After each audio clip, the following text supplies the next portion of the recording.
ಯಾರು ಸರ್ ನೋಡಿ ಒಂದ್ ವಿಚಾರ ಅಲ್ಲಿ ಬಹಳ ಸ್ಪಷ್ಟೀಕರಣ ಮಾಡ್ತೀನಿ. ಇಲ್ಲಿ ಏನಾಗಿದೆ ಗೊತ್ತಾ, ಇಲ್ಲಿ ಈಗ ದೇವರಾಜೇಗೌಡ ಅಪ್ಡೇಟ್ ಟಾರ್ಗೆಟ್ ಇಲ್ಲಿ ಎಲ್ಲರಿಗೂ ಪಾರ್ಟಿ ಅಲ್ಲ, ಇಲ್ಲಿ ಪಾರ್ಟಿ ಅಲ್ಲ, ಎಲ್ಲ ಸುತ್ತಿ ಬಸ್ ಎಲ್ಲಾರು ಹೋಗಿ ದೇವರಾಜೇಗೌಡ ಕಟ್ ಹಾಕಿದ್ರೆ ಈ ಪೆನ್ ಡ್ರೈವ್ ಕೇಸ್ ಸಮಾಪ್ತಿ ಆಗ್ತದೆ.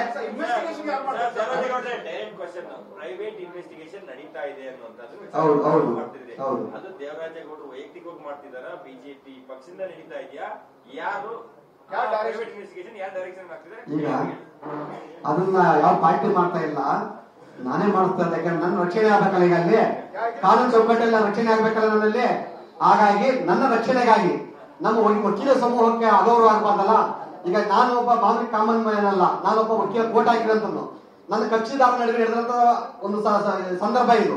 ನಾನು ಮಾಮೂಲಿ ಯಾವ ಬೇರೆ ಪ್ರೈವೇಟ್ ಕೇಸ್ ಆಗಿ ತಗೊಂಡು ಬೇರೆ ವಿಚಾರ ಅಲ್ಲಿ, ನಾನು ವಕೀಲರಾಗಿ ತಗೊಂಡಿರೋದ್ರಿಂದ ನಾನು ಒಂದು ತಪ್ಪು ಮಾಡಿದ್ರೆ ಇಡೀ ವಕೀಲ ಸಮೂಹಕ್ಕೆ ಕೆಟ್ಟದ್ದು ಬರ್ತಾರೆ. ಹಾಗಾಗಿ ನನಗೆ ಸತ್ಯಾಸತ್ಯತೆ ಹೊರಗೆ ಬರ್ಬೇಕಂದ್ರೆ ನಾನು ಸ್ವಂತ ಖರ್ಚಿನ ಮಾಡ್ತಾ ಇದ್ದೀನಿ. ಅಂತ ನನಗೆ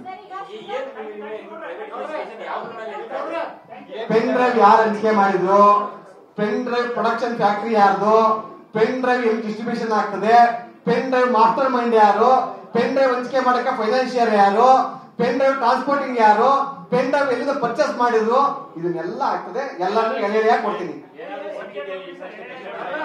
ಖಂಡಿತ ಸಿಕ್ಕಿದೆ, ಖಂಡಿತ ಸಿಕ್ಕಿದೆ.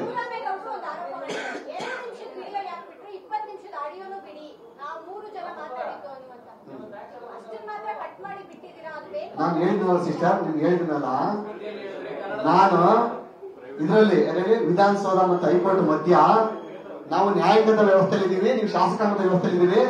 ನೀವು ಬಂದು ಕುಂತ್ಕಳಿಯಲ್ಲಿ ಅವತ್ತು ಅವರೆಲ್ಲ ಬರಬೇಕು. ಈಗ ಸಂಪೂರ್ಣ ಮಂತ್ರಿ ಮಂಡಲ, ಅವ್ರ ಪಕ್ಷದ ಪ್ರಮುಖ ನಾಯಕ ಕುಂತ್ಕೊಂಡಾಗ ನಾನು ಒಬ್ಬನೇ ಕುಂತ್ಕೊತೀನಿ, ಯಾರು ಬೇಡ ನಮ್ಮಲ್ಲಿ. ನಮ್ಮ ವಕೀಲರಾಗಿ ನಾನು ಕಪ್ಪು ಕೋಟ್ ಹಾಕಿ ಕುಂತ್ಕೊಂತೀನಿ. ಅವತ್ತಿನ ಬಿಡುಗಡೆ ಮಾಡ್ತಿರ್ಬೇಕಾದ್ರಲ್ಲಿ ಆಗ ಕೇಳಿಸ್ಕೊಳ್ಳಿ, ಎಲ್ಲಾ ಶಿವರಾಮೇಗೌಡರು ರ್ಯಾಡಿಸನ್ ಹೋಟೆಲ್ ಬಂದು ಏನ್ ಮಾತಾಡಿದ್ರು, ಮತ್ತೆ MG ರೋಡ್ ಬಟ್ಟೆ ಅಂಗಡಿಯಲ್ಲಿ ಅದ್ಯಾವುದೋ ಒಂದು ಮೆಟ್ರೋ ಸ್ಟೇಷನ್ ಬಟ್ಟೆ ಅಂಗಡಿ ಮೇಲೆ ಮಾಡಿದ ಕರ್ಸಿ ಮಾತಾಡಿದ್ರು ನನ್ನ ಹತ್ರ ಎಲ್ಲ ಶಿವರಾಮೇಗೌಡರು.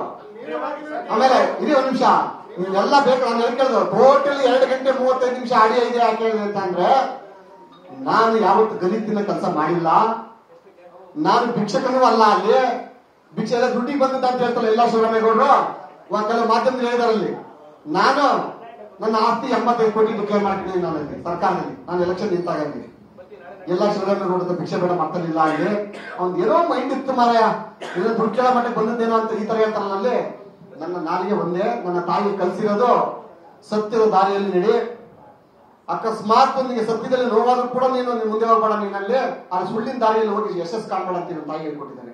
ನನ್ನ ತತ್ವ ಸಿದ್ಧಾಂತ, ನನ್ನ ಧರ್ಮ, ಅದು ನನ್ನ ವೃತ್ತಿ ಧರ್ಮ. ಹಾಗಾಗಿ ನಾನು ಪೂಜ್ಯ ಭಾವನೆಯಿಂದ ಎಲ್ಲ ಹೆಣ್ಮಕ್ಳು ನೋಡ್ತೀನಿ. ನಾವಲ್ಲಿ ಅಂತ ಹೆಣ್ಮಕ್ಳು ಶೀಲವನ್ನು ತಂದು ಪ್ರೊಡಕ್ಷನ್ ಫ್ಯಾಕ್ಟರಿ ಮಾಡಿ ಅದನ್ನ ಸುಮಾರು 1000 ಪೆನ್ ಡ್ರೈವ್ಗಳನ್ನ ಮಾಡಿ ಹಂಚಿಕೆ ಮಾಡಿದ ಮಹಾನುಭಾವರು ಯಾರು ಅಂತೇಳಿ ವೆರಿ ಶಾರ್ಟ್ಲಿ ತಮ್ಮ ಮುಂದೆ ಬರ್ತದಲ್ಲಿ.